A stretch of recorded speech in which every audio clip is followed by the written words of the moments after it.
Bonjour les enfants, bonjour à vous les papas et les mamans. Je suis très heureuse de vous retrouver aujourd'hui. Je suis Anne de l'école de musique de Suresnes. Vous savez comme j'ai hâte de vous retrouver. On va faire aujourd'hui ce cours sur vidéo, la semaine prochaine sur vidéo aussi et ensuite on se retrouve enfin. Voilà, j'espère que vous avez mis un joli sapin de Noël chez vous. J'espère que vous avez plein de décorations pour quand même avoir le cœur plein de bonheur. Et aujourd'hui, nous allons étudier et nous allons jouer avec à reconnaître des instruments de musique qui se trouvent dans un conte musical. Alors les enfants, pouvez-vous demander à papa et maman de vous faire découvrir ce conte, mais alors il faut qu'il soit pas loin parce que dans ce conte il y a beaucoup de rebondissements et c'est plein d'émotions. Ce conte s'appelle Pierre et le loup. C'est l'histoire d'un petit garçon dans la forêt quand même, hein. Et puis il y a un loup. Alors moi je veux que vous l'écoutiez avec papa et maman. Dans cette histoire, Pierre et le loup, vous reconnaîtrez les instruments qui se trouvent dans l'orchestre symphonique. Et justement, aujourd'hui, je vous propose qu'on joue à reconnaître les instruments qui se trouvent dans ce conte musical Pierre et le loup. D'abord, nous allons parler de Pierre, qui est représenté par 4 instruments de musique. Alors, vous les voyez là, le plus petit s'appelle le violon. Très bien. Celui qui est comme son grand frère, un petit peu plus grand que le violon, mais qui se porte quand même ici. Il s'appelle l'al. Très bien, c'est l'alto. Le troisième instrument que vous voyez, qui est encore plus grand, et celui-là se joue assis. Je l'adore, vous savez que c'est mon instrument préféré. Il s'appelle le violoncelle. Exactement. Et le quatrième instrument qui lui est très important, il est plus grand qu'un homme et il a des graves magnifiques. Il s'appelle la contrebasse. La contrebasse. Donc voilà, ce sont tous des instruments de quelle famille? De la famille des, si vous regardez bien, des cordes. Voilà. Donc on redit ensemble, le plus petit c'est le violon, ensuite le grand frère du violon c'est l'alto, ensuite encore plus grand et qui se joue assis, le violoncelle, et très très grand qui se joue debout avec des gros graves, c'est la contrebasse. Très bien. Et tous ces instruments vont représenter le petit garçon qui s'appelle Pierre. Est-ce que vous reconnaissez cet instrument qui ressemble un petit peu à un instrument qui se trouve à l'école de musique de Suresnes qui s'appelle le tuba? Mais celui-ci, est-ce que vous le reconnaissez? C'est le, je vous le dis, le cor. Il y a 3 corps dans l'histoire de Pierre et le loup. 3 corps qui représentent le loup. Alors oui, le loup, on a un petit peu peur de lui. Il a un son, vous allez voir, profond. Il a un son, oui, qui vient de loin en fait, très très profond. Et il est de quelle famille? Est-ce que je souffle dans le corps pour avoir du son? Est-ce que je fais...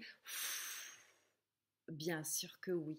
Donc c'est de la famille des instruments à vent. Bravo! Cet instrument, dans cette histoire, Pierre et le loup, est très très gai. Vous reconnaissez comment ça s'appelle? Une flûte, oui, ça c'est très bien, mais une flûte comment? Est-ce que c'est une flûte que vous avez l'habitude de voir? Est-ce que c'est une flûte que vous voyez assez peu souvent? Est-ce que ça se joue comme ça sur le côté? Est-ce que ça se joue comme ça juste devant? Comme ça sur le côté. C'est une flûte traversière. Flûte traversière. Et comment je fais pour jouer de la flûte? Je souffle aussi comme ça? Oui, je souffle. Alors c'est un instrument à... Bravo! C'est un instrument à vent. C'est très bien. Et là, dans l'histoire Pierre et le loup, la flûte représente la légèreté des oiseaux. La flûte représente la joie, la liberté. Voilà. Cet instrument ressemble beaucoup à la flûte. Cet instrument ressemble aussi beaucoup à la clarinette. Mais ce n'est pas une clarinette, ce n'est pas une flûte, ce n'est pas un basson. Qu'est-ce qui nous reste? Vous voyez, on le tient comme ça, tout droit, et on souffle dedans, mais dans un tout petit embout métallique.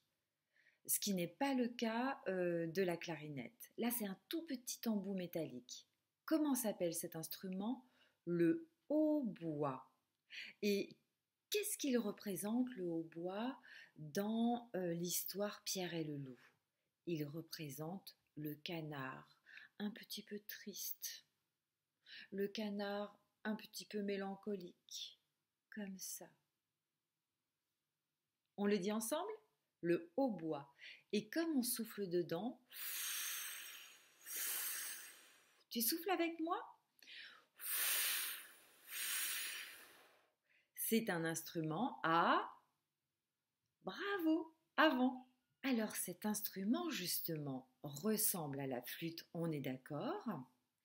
Et là, vous voyez l'embout, il est plus large. Et donc cet instrument s'appelle la clarinette. Elle se joue aussi comme ça, voyez, droit devant nous, ici. La clarinette est un instrument de quelle famille? Oui, on souffle dedans. Oui, c'est de la famille des vents. Bravo. Et dans l'histoire, la clarinette va être plutôt gaie, sautillante, et elle représente le chat. Alors si je fais comme ça, et si j'étais un instrument de musique, moi, comme je tape sur moi, je suis dans quelle famille? Est-ce que je suis un instrument à vent? Non. Est-ce que je suis un instrument à cordes? Ben non. Est-ce que je suis un instrument à percussion? Pam, pam, pam, pam. Oui, je tape sur l'instrument de percussion. Et là, nous avons donc deux instruments de percussion, la grosse caisse et les timbales. En général, c'est avec des baguettes et parfois c'est avec les mains quand on est encore plus original. Dans cet orchestre, c'est certainement avec des baguettes. Et là, qu'est-ce que cela représente? Les fusils des chasseurs qui tirent des coups. Et voilà. Eh bien, nous avons aujourd'hui vu tous les instruments qui se trouvent dans l'œuvre classique Pierre et le loup. Alors vous voyez, tous ces instruments se trouvent dans l'orchestre symphonique. C'est vraiment pour faire suite à ce que nous avons étudié la semaine dernière. Je vous embrasse très fort. Je vous félicite, vous avez été très très fort. J'ai hâte de vous retrouver et je vous le redis, on se retrouve la semaine prochaine. Enfin, en tout cas, on se retrouve à partir du 15. C'est-à-dire qu'en fait, pardon, est-ce que c'est bien la semaine prochaine? Non, c'est la semaine d'après. Encore une fois avec les vidéos et hop, on se retrouve. Gros bisous. Encore un gros bisou. À très vite.